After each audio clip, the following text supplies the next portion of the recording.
barabat atar. 6. atar.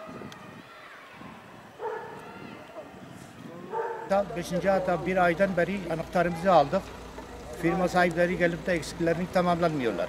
Bakarsa inşaat gibidir. İçeri bir giriyorsun inşaattan daha beterdir. Dış görünüşü güzel görünüyor ama içeride barabattır. 5. hatta ne bataryaları vardır, ne kapıları vardır, ne camları, bütün camları kırıktır. Çok eksikleri vardır. Hiç kimse de ilgilenmiyor. Bir aydan beri söylemediğimiz adam kalmadı, kişi kalmadı ama ilgilenen yok. لو انا خصنا Cam rahat ya. Ne kadar bakmayın. عليك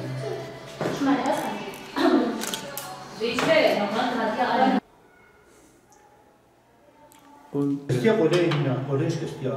Albat zaten bilmiyor. Tamam.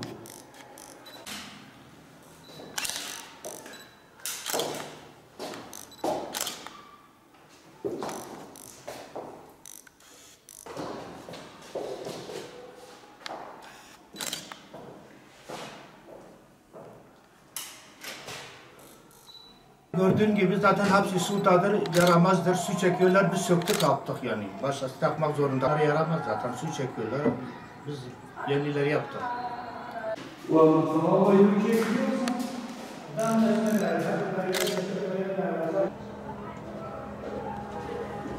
Acele salan yok, gördüğün gibi.